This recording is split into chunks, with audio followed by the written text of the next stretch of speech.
Huitième chapitre, la marque, le positionnement et la gamme. Le positionnement va permettre l'identification du produit.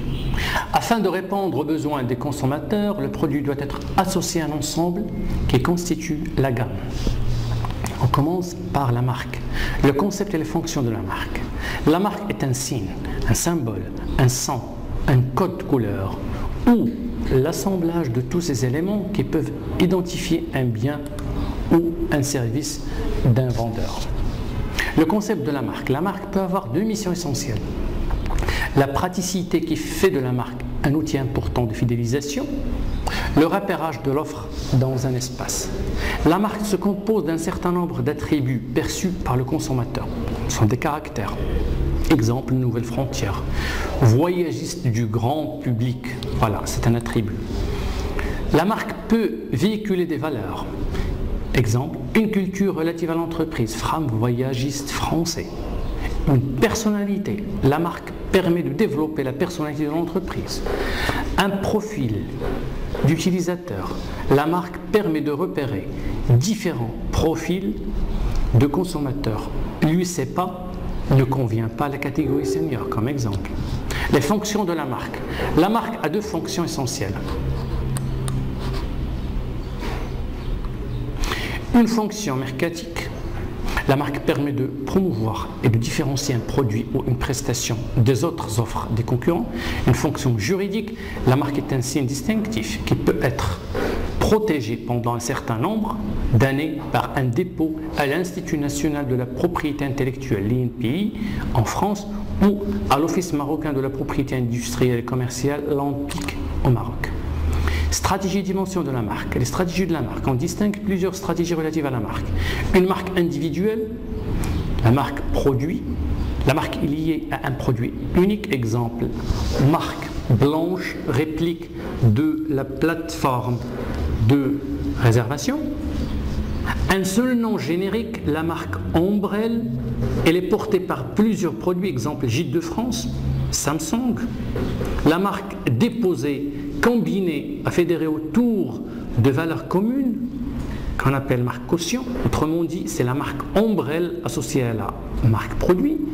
En effet, la marque caution apporte la caution d'une marque connue à un produit inconnu par les consommateurs. Exemple, Danette pour Danone. Dimension de la marque. On distingue généralement 5 dimensions. Ancrage de la marque, c'est-à-dire les racines de la marque.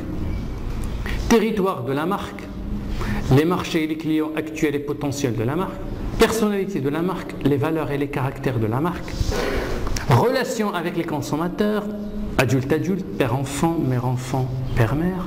Mission de la marque, on s'interroge ici sur les ambitions de la marque, comment elle va évoluer pour atteindre sa mission.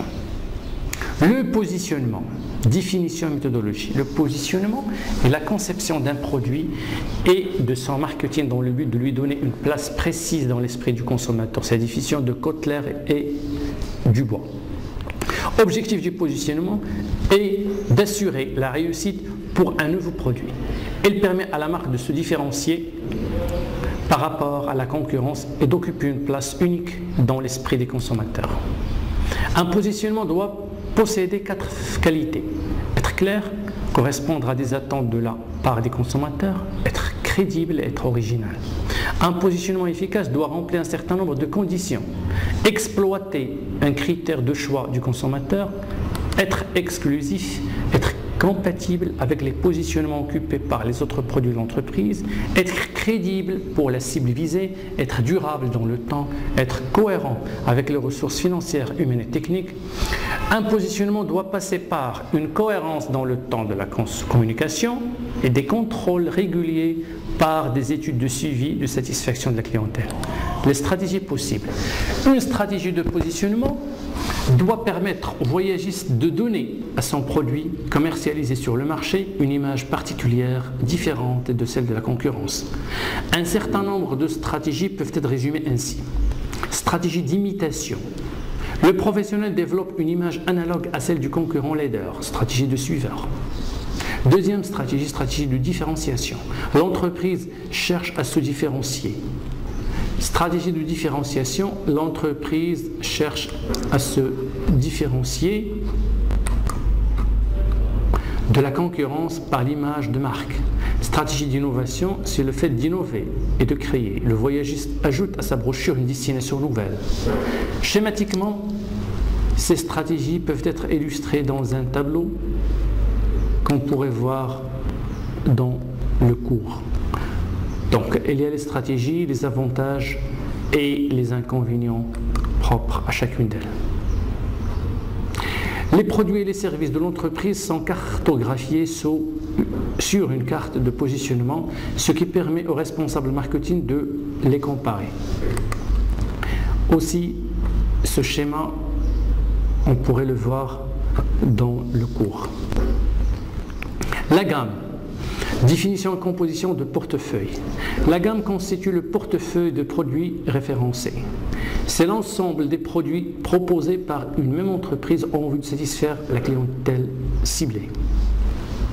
Pour mesurer une gamme, on se réfère à la largeur proportionnelle au nombre de besoins couverts par les produits proposés, la profondeur proportionnelle au nombre de formules ou options proposées sur chaque produit de base. L'analyse de la gamme est intimement liée au degré de spécialisation du voyagiste. Gamme étendue pour un généraliste, gamme étroite pour un spécialiste. Pour la gamme étendue, il y a bien sûr des avantages comme la complémentarité des produits, exploitation de plusieurs segments de marché, satisfaction de la cible par l'entreprise. Pour les inconvénients, distingue risque de cannibalisation, coût important, structure d'entreprise complexe, dispersion des actions, etc. Pour la gamme étroite, les avantages, maîtrise des coûts, concentration sur quelques produits. Les inconvénients, choix limité pour le consommateur, risque si les ventes baissent, cible limitée. La gestion d'une gamme, il n'existe pas une tactique. En matière de gamme, le choix de la stratégie d'une gamme dépend du positionnement de l'entreprise, généraliste ou spécialiste.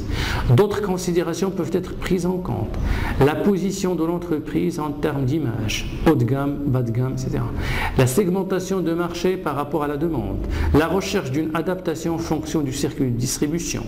La recherche d'une complémentarité.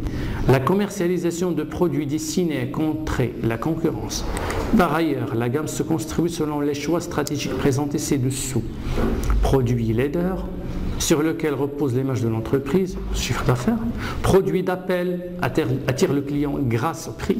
Produit régulateur, produit qui tempère les fluctuations du marché. Produit tactique, occupe un créneau face à la concurrence. Produit d'avenir, destiné à devenir leader sur le marché.